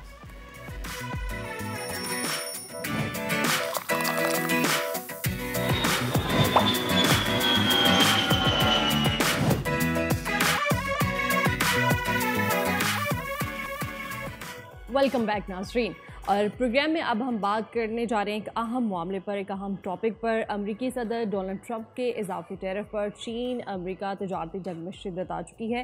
چین کے لیے ٹیرف 125% کرنے کا اعلان کر دیا گیا ہے، جبکہ اب اسے امریکی صدر کا یہ ڈبل گیم سمجھا جائے یا پھر کچھ اور۔ چین کے علاوہ جو باقی تمام ممالک ہیں ان کے لیے ٹیرف 90 دن کے لیے معطل کیا گیا ہے، اور پاکستان پر جو ٹیرف لگایا گیا ہے اسے بھی معطل کیا گیا ہے۔ چلیں ہم اس پہ بات کر لیتے ہیں۔ سعادت سفیر علی سرور نقوی صاحب ہمارے ساتھ موجود ہیں۔ علی صاحب السلام علیکم، ویری گڈ مارننگ، اور بہت شکریہ آپ کے وقت کے لیے۔ علی صاحب پہلے ذرا اس کو انٹرنیشنل فرنٹ پہ دیکھ لیتے ہیں۔ ڈونلڈ ٹرمپ آئے، انہوں نے سب سے پہلے اپنے جو امیگریشن لاز تھے ان کو شدید سخت کیا، لیکن ود ان فیو آورس ہی رولڈ دا لاز بیک۔ اب ٹرمپ نے یہ تقریباً ایک ٹیرف وار چھیڑی، اور ٹیرف وار چھیڑنے کے کچھ گھنٹے بعد دوبارہ سے انہوں نے 3 مہینے کا پاز لے لیا ہے۔ ڈونلڈ ٹرمپ یہ جان بوجھ کے کرتے ہیں؟ کوئی اس کے پیچھے ان کی کوئی لاجک ہوتی ہے، یا پھر وہ عادت سے مجبور ہیں اور اس طرح کے کام کرتے ہیں؟ دیکھیے، یہ پالیسیز کے معاملے میں 2 چیزیں ہوتی ہیں، ایک اسٹریٹجک اپروچ اور ایک tactical approach. Strategic approach Trump کا وہی ہے جو اس نے ہمیشہ اس کی وضاحت کی ہے، اور وہ یہ ہے کہ امریکہ کو ریونیو زیادہ آنے چاہیے، اور امریکہ میں जॉब ज्यादा क्रिएट होनी चाहिए, इंडस्ट्रीज को रिवाइव करना होगा। तो ये सब उसकी सोच है। तब ये जो 90 दिन का आप कह रहे हैं, ये एक प्रैक्टिकल अप्रोच है। वो ये कि इस वक्त बहरान हो गया है, स्टॉक एक्सचेंजेस पे लॉस आ रहा है, तो उसको रोकने के लिए उसने इसको थोड़ी देर के लिए सस्पेंड कर दिया है। लेकिन मेरा नहीं ख्याल है कि ये टैरिफ वॉर को रोकेगा और ताकि दूसरों के साथ कोई नरमी फिर से दिखाएगा, क्योंकि जो नरमी थी वो खत्म की है उसने। और मेरा ख्याल है कि ये इस पे और सख्त पोजीशन रखेगा। अब उसको जब है तो बिजनेसमैन, जब उसको ये लगेगा कि ये इसकी वजह से उनके इक्तिसादी सूरत हाल में, उनके इकोनॉमी में कोई बेहतरी नहीं आ रही है, तो फिर जाकर वो इसको जरा कैलिब्रेट करेगा, इसको आगे पीछे करेगा। लेकिन इसका अप्रोच यही है कि सबके ऊपर लेवीज लगाओ, टैरिफ्स लगाओ और अमेरिका में ज्यादा पैसे अंदर मुल्क में आप मंगवाओ। तो ये दिस इज द अप्रोच, और ये अप्रोच मेरा ख्याल है कि उसकी अभी भी रहेगी। अच्छा सर, आपको क्या लगता है कि ये जो तिजारती जंग है वो मज़ीद शिद्दत इख्तियार करेगी या फिर जल्द इख्तिताम पजीर हो जाएगी? और इसके अलावा जो इस कशमकश है ये, इस पर आलमी तिजारत और मईशत पर क्या असर पड़ सकता है? ये मेरा ख्याल है कि ये अभी एक आर्जी स्टेप उसने लिया है और बहुत थोड़े मुद्दत के लिए। मेरा ख्याल है ये तिजारती जंग जो है वो चलती रहेगी और ट्रम्प इसको गिव अप इस तरह नहीं करेगा। ये आज से 20 साल पहले भी एक इंटरव्यू उसका मैंने देखा था, तो उसमें यही कह रहा था कि अमेरिका को बहुत नुकसान हो रहा है, दुनिया बाकी अमेरिका से फायदा उठा रही है, हमें इसको रोकना चाहिए, हमें इनके ऊपर टैरिफ्स लगाने चाहिए। ये सोच इसकी 20 साल पहले भी थी, तो ये आज एकदम से नहीं खत्म हो जाएगी। अच्छा, अब बहरान जो है दुनिया पे, जो इक़्तिसादी बहरान सारे मुल्कों पे आने लगा है और आ रहा है, वो उसके लिए तैयार रहना चाहिए हर मुल्क को। और पाकिस्तान पे भी इसका असर पड़ेगा और पाकिस्तान को अपनी तिजारत अमेरिका के साथ देखनी पड़ेगी कि इस पे हमें कितना नुकसान हो रहा है। मैं अगला यही पूछना चाह रहा था कि अगर हम सिर्फ पाकिस्तान को मद्देनज़र ना रखें सर, और जो एपैक कंट्रीज़ हैं, जो एशिया पैसिफिक कंट्रीज़ जिनमें पाकिस्तान है, बांग्लादेश है और इस तरह के ममालिक हैं, हम ज़्यादातर जो हमारा माल जाता है वो फूड है, टेक्सटाइल है और वुड प्रोडक्ट्स के सेक्टर्स हैं जहाँ हमारा इतना सारा माल जाता है। नाउ पाकिस्तान ऑब्वियसली इतना फ्रेजाइल नहीं है जितना कि चाइनीज़ प्रोडक्ट्स होंगी, लेकिन फ्रेजिलिटी तो है ना सर। तो आप क्या समझते हैं कि क्या पाकिस्तान इस मामले को, कि जहाँ पे किसी मुल्क पे 50%, किसी मुल्क पे 70, किसी मुल्क पे 125% तक टैरिफ लग रहा है और पाकिस्तान पे उतना ज़्यादा टैरिफ नहीं लग रहा है, तो पाकिस्तान उस टैरिफ गैप को अपने पल्ले में ला सकता है? अब ये फेवर प्ले करवा सकता है अपने लिए?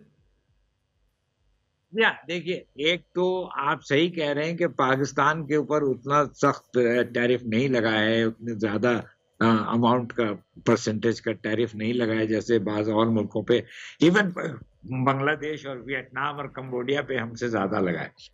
तो पाकिस्तान एक तो उतना नुकसान उसको नहीं है जितना बाज़ और मुल्कों को है। दूसरी बात यह है कि पाकिस्तान, आप सही कहते हैं कि फ्रेजिलिटी पाकिस्तान में नहीं है उतनी, क्योंकि हमारे जो चंद प्रोडक्ट्स भेजे जाते हैं, तिजारत किए जाते हैं, उनमें वो मोर और लेस कांस्टेंट है, तो उसमें हमें उतना नुकसान नहीं होगा।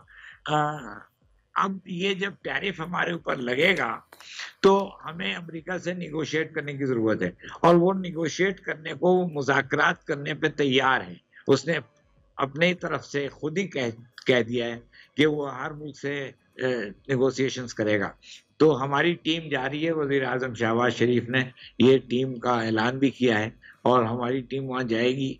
तो 29 से कुछ कम भी हो सकता है हमारा टैरिफ, और उसमें हमें चाहिए कि हमें कुछ बेनिफिट्स। देखिए, ये दुनिया है मफाद की, तो अब जैसे गारमेंट्स वगैरह में اگر چین کے گارمنٹس پہ زیادہ ٹیرف لگ گیا تو ہمارے لیے تھوڑا سا اسکوپ اور بڑھ جائے گا. So we can benefit from that also. ہم پھر اپنے گارمنٹس کو زیادہ ایکسپورٹ کر سکیں گے. تو یہ سب باتیں ابھی اس وقت ساری چیزیں زیر غور ہے اور ابھی کوئی پکچر کلیئر نہیں ہے، مگر یہ سب ہو سکتا ہے. ٹھیک ہے سر. اچھا، اگر اس تمام تر معاملے کی ہم بات کریں تو کیا اس کے حل کے امکانات موجود ہیں امریکہ اور چین کے درمیان جو تجارتی کشیدگی کو کم کر سکے؟ ہاں، وہ اب الگ مسئلہ ہے، اور میرا نہیں خیال کہ امریکہ چین سے مذاکرات کر کے چین کو کوئی نرمی دکھائے گا. وہ امریکہ اپنی پوزیشن کو مینٹین کرے گا، لیکن چین کا مارکیٹ اتنا بڑا ہے اور چین اتنے ایریاز میں کام کر رہا ہے کہ اس کو ایبزارب کر سکتا ہے. میرا خیال ہے کہ وہ، اور اس کے پاس آئی ٹی میں، یہ کیا کہتے ہیں، سیمی کنڈکٹرز میں، چپس میں، یہ سب ساری فیلڈز میں بہت اسکوپ ہے، اور چین اس کو ایکسپلائٹ کرے گا. تو میں سمجھتا ہوں چین کا، جس کو کہتے ہیں ناطقہ بند نہیں ہوا ہے، چین ہیز اوپننگز اینڈ پاسبلٹیز. تو اتنا گلومی نہیں ہے، لیکن یہ کہ ہے مسئلہ بہت serious. All right, thank you so much Ali Sarwar Naqvi sahab آپ کے وقت کا. اور چلیں ابھی ہم ایک بریک لے لیتے ہیں، بریک کے اس پر حاضر ہوں گے تو ایک مزید اہم معاملہ ہے وہ آپ کے ساتھ ڈسکس کریں گے.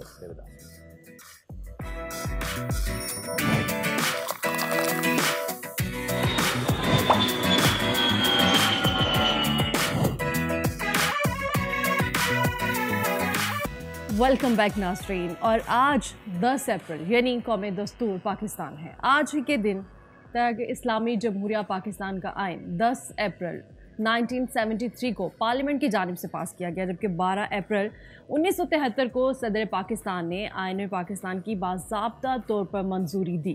متفقہ آئین پاکستان کی جمہوری تاریخ کا ایک تابناک باب ہے جس نے قومی وحدت، عوامی حقوق کے تحفظ اور ادارہ جاتی استحکام کی مضبوط بنیاد بھی فراہم کی ہے. تو اسی حوالے سے ہم بات کر لیتے ہیں. آج ہم نے اسٹوڈیوز میں دعوت دی ہے ماہر قانون بیرسٹر رضا طاہر کو. السلام علیکم Raza, thank you so much for your time. سب سے پہلے پاکستان کی تاریخ کا بہت ہی سنہرا دن ہے، کیونکہ آج وہ آئین 1973 کا پاس ہوا کہ جس کی بنیاد پہ آج تک ہم تمام تر معاملات اپنے ملک کے چلا رہے ہیں. سب سے پہلے تو مجھے یہ بتائیے گا، ایک آئین کا کیا کلیدی کردار ہوتا ہے ایک ملک کے فریم ورک میں؟ کتنا ضروری ہوتا ہے ایک ایسا کانسٹیٹیوشن جو کہ متفقہ بھی ہو، صحت مند بھی ہو؟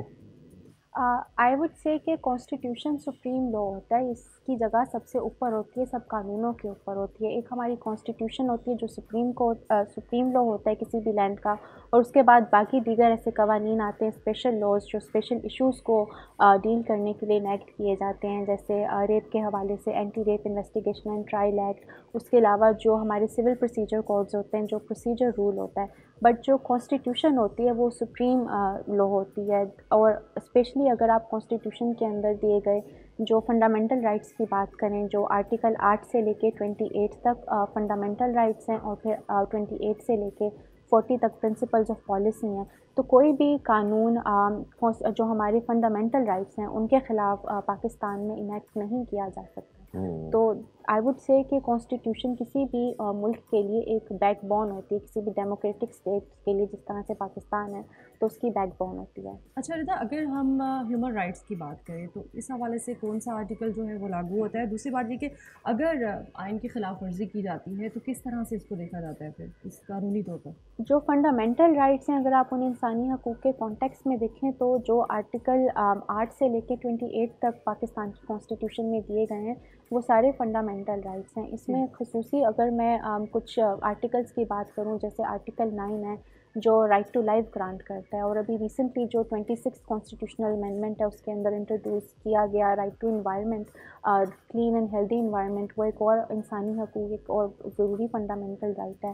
जब हमारे सुप्रीम कोर्ट ने आर्टिकल 9 पाकिस्तान की कॉन्स्टिट्यूशन को इंटरप्रेट किया शैला ज़िया के केस में, तो उसमें यही कहा गया कि जो राइट टू लाइफ है that is not a vegetative right. आपको अपनी ज़िंदगी जीने के लिए जितनी भी एमिनिटीज़ की ज़रूरत है वो सारी आपकी राइट टू लाइफ के अंदर इंक्लूडेड होती हैं, जिसके अंदर right to a clean environment, healthy environment, ये सारी चीज़ें भी शामिल होती हैं। अच्छा, इसमें ना एक चीज़ देखने वाले को ये बताइए कि आइन, कॉन्स्टिट्यूशन, कानून, लॉ, इसमें फ़र्क क्या है? बेसिक एक तो चीज़ ये, और उसके साथ एक और क्वेश्चन भी बहुत सारे लोग ये करते हैं, बहुत तनकीद होती है कि आज तक भी हमारे बहुत सारे एक्ट्स हैं, एक्ट ऑफ 1935, एक्ट ऑफ 1918, यानी कि ब्रिटिश सरकार के वो एक्ट चले आ रहे हैं जो कि पुराने भी हैं।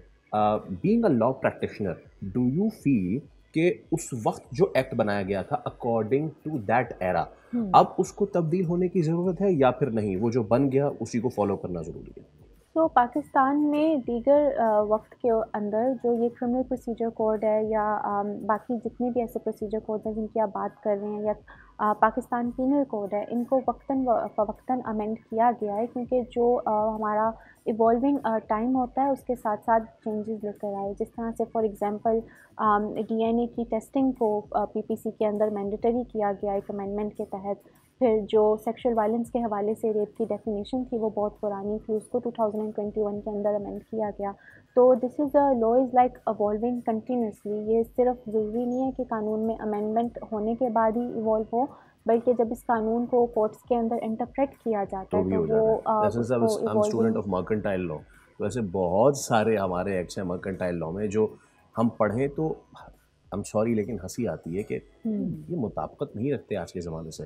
तो एक तो आपने बात की कि जब कोर्ट में आता है प्रोसीडिंग्स के दौरान भी इस पे इंटरप्रेट करके आगे पीछे मामला होते हैं, लेकिन ओवरऑल भी हमें ज़रूरत है इनको तब्दील करने के लिए। मुझे ये लगता है कि वक्त के साथ साथ अमेंडमेंट्स होना ज़रूरी हैं, लेकिन एक चीज़ ये भी जानना ज़रूरी है कि अगर हम बहुत ज़्यादा अर्जेंटली अमेंडमेंट्स पे अमेंडमेंट्स करते रहेंगे और कानून को कोर्ट्स में ले जाके अच्छे तरीके से इंटरप्रेट नहीं करेंगे तो उसकी इम्प्लीमेंटेशन ठीक तरीके से नहीं हो रश्ड इज क्रश्ड वाला मामला हो जाता है। जी, सो एज अ प्रैक्टिशनर मेरा ये मानना है कि जब पार्लियामेंट कानून को इनेक्ट करता है तो एग्जीक्यूटिव के ऊपर मैंडेटरी है कि वो उसको इंटरप्रेट करे और जुडिशरी उसको इंटरप्रेट करे ताकि हम प्रॉपरली उस कानून की इम्प्लीमेंटेशन कर सकें, ये देखते हुए कि पार्लियामेंट या प्रोविंशियल असेंबली की क्या इंटेंट थी इस कानून को लेकर आते हुए। और वो सारे कवानीन they have to be in line with the fundamental principles, fundamental human rights that are granted in the constitution of Pakistan.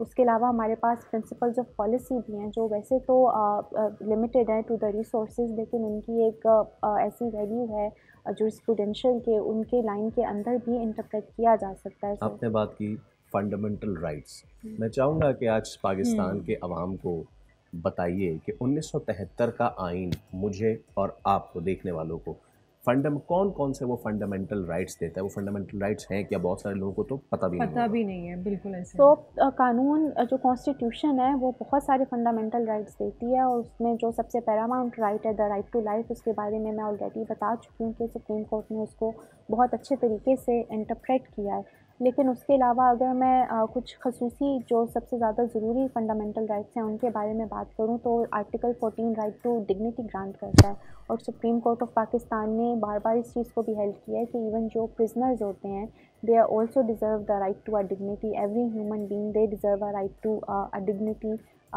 when they are being treated by the legal system, whether they are being arrested by the police, whether they are being kept in the prisons, whether they are dealing with the criminal justice system in any aspect, so that is a very fundamental right. उसके अलावा बच्चों के हवाले से अगर हम बात करें आर्टिकल 25A की जो 2010 में आया था 18वीं तरमीम के साथ साथ, जिसने प्रोविंसेस को डिवॉल्व भी की थी बहुत सारी पावर्स, तो वो बच्चों को राइट टू एजुकेशन ग्रांट करता है विच इज़ मैंडेटरी। 16 साल तक की उम्र तक बच्चों के लिए मैंडेटरी राइट है राइट टू एजुकेशन। उसके अलावा आर्टिकल 11 बहुत ज़्यादा ज़रूरी है जो स्लेवरी को डिमोलिश करता है पूरे पाकिस्तान के अंदर और उसे नॉन एग्जिस्टेंट डिक्लेयर करता है, और साथ में ये भी कहते हैं कि जो बच्चे जिनकी उम्र 14 साल से कम है वो किसी भी मुलाजमत में एम्प्लॉयमेंट नहीं ले सकते। That is another very crucial fundamental right for the child. फिर ख़वातीन के लिए हमारी कॉन्स्टिट्यूशन में आर्टिकल 25 है जो वैसे तो राइट टू इक्वालिटी ग्रांट करता है, लेकिन फिर आर्टिकल 25(3) बहुत ज़रूरी है, जो बहुत कम जगहों पे, बहुत कम कॉन्स्टिट्यूशंस में आप देखेंगे कि ऐसी अफर्मेटिव एक्शन स्टेट ख़ुसूसी तौर पे ख़वातीन और बच्चों के लिए ले सकता है, क्योंकि ख़वातीन और बच्चों ने हिस्टोरिक मार्जिनलाइजेशन फेस की है। तो बहुत सारी ऐसी चीज़ें जो आप इन प्रैक्टिस देखते हैं, जैसे पिंक बस सर्विसेज, ख़वातीन के लिए special bus services, separate prisons, और ख़वातीन के लिए जो खसूसी पुलिस स्टेशंस हैं, क्योंकि हमारे कल्चर के अंदर बहुत ज़्यादा शेम और स्टिग्मा एसोसिएट होता है। कोई भी खातून कंफर्टेबल फील नहीं करती कि वो किसी भी मर्द पुलिस ऑफिसर के सामने अपने केस के बारे में बात करे, स्पेशली अगर वो डोमेस्टिक वायलेंस का हो, मेंटेनेंस का हो, या फिर कोई और घरेलू जो मामलात हैं उस पर। अच्छा रिदा, आप ह्यूमन राइट्स को भी देखती हैं और ये केसेस भी आपके अंडर आते रहते हैं। अच्छा, हमारे अवेयरनेस नहीं है, हमारे माशरे में, हमारी सोसाइटी में अवेयरनेस नहीं है। डाइवोर्स केसेस हो जाते हैं, बच्चे होते हैं, तो उस पर एक अलग महाज खड़ा हो जाता है, जंग खड़ी कर दी जाती है कि बच्चे, बाप कहेगा मेरे पास रहेंगे, माँ की ऑफकोर्स माँ को ये होता है बच्चे मेरे पास रहें। तो इस मामले में आप क्या राय देती हैं? कानून इस हवाले से क्या कहता है? जो बच्चों के हवाले से पैरामाउंट प्रिंसिपल है, वो बहुत से कवानीन में आप देखेंगे, आप डोमेस्टिक वायलेंस के कवानीन में भी देखेंगे, जो हर सूबे के अपने खुद के 18वीं तरमीम के बाद लॉज हैं। अगर हम घरेलू तशद्दुद की बात करें तो सिंध के अंदर डोमेस्टिक वायलेंस का कानून 2013 में आया था। ये पहला सूबा था जो इसके ऊपर स्पेसिफिक कानून लाया था। वो भी बच्चों की कस्टडी के हवाले से बात करता है, उनकी मेंटेनेंस के हवाले से बात करता है, प्रोटेक्शन के हवाले से बात करता है। जैसे गार्डियन एंड वार्ड्स एक्ट भी एक स्पेशल कानून है, फैमिली कोर्ट्स भी अब एग्जिस्ट करते हैं, मुस्लिम फैमिली लॉज ऑर्डिनेंस भी हैं। लेकिन जो बच्चों के हवाले से, उनकी कस्टडी के हवाले से पैरामाउंट प्रिंसिपल है, जो United Nations convention on the rights of the child के कॉन्टेक्स्ट में भी ज़रूरी है और हमारे कोर्ट्स इन्फोर्स भी करते हैं, वो है बच्चों का best interest. The best interest of the child Paramount है इस चीज़ के ऊपर कि माँ के पास कस्टडी जाए या फादर के पास जाए। जो बच्चे के लिए बेहतरीन फ़ैसला होगा, कोर्ट सारे सर्कमस्टांसेस को देखते हुए उसी पेरेंट को बच्चे की कस्टडी ग्रांट करेगा। अच्छा, ये भी कहा जाता है कि अगर मदर सेकंड मैरिज करती है तो बच्चों की कस्टडी उसको नहीं मिल सकती, क्या ऐसा है?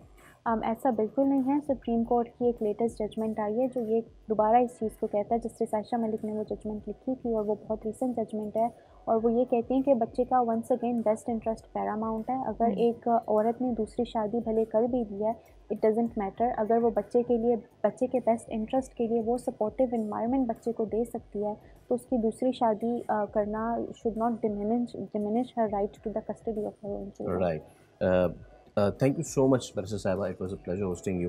और खातिन हज़रात, आप हमारे सेगमेंट करने की उसके पीछे लॉजिक ये थी कि आज पाकिस्तान के जो आइन है उसका दिन है, और ये आइन एक आम आदमी को वो तमाम तर बुनियादी हुकूक देता है जो उसके आज़ादी के हवाले से है, जो उसके ज़िंदगी के हवाले से है। हमारे राइट में फैसल ह्यूमन जो राइट्स हैं वही हमें नहीं पता। Right, yes, right from human rights to the consumer rights. हम जितना मर्जी मॉडर्न हो जाएं, जहाँ मर्जी पहुँच जाएंगे, लेकिन हमारी सोच वहीं पर है, और हमारा मुआशरा जो है वो आइनी और कानूनी तौर पर नहीं देखेगा, वो अपनी ही एक सोच में अपनी ही चीज़ों को लेकर चलते हैं। बिल्कुल। तो यानी कि आपके बेसिक राइट से लेके आपके कंज्यूमर राइट्स तक ये जानना आपका हक है, ताकि आप इन हुकूक को मुख्तलिफ जगहों पर एक्सरसाइज कर सकें। चलिए, आज के शो से इतना ही, दीजिए इजाज़त, आपसे मुलाकात होगी कल। रखिए अपना ख्याल, अल्लाह हाफ़िज़।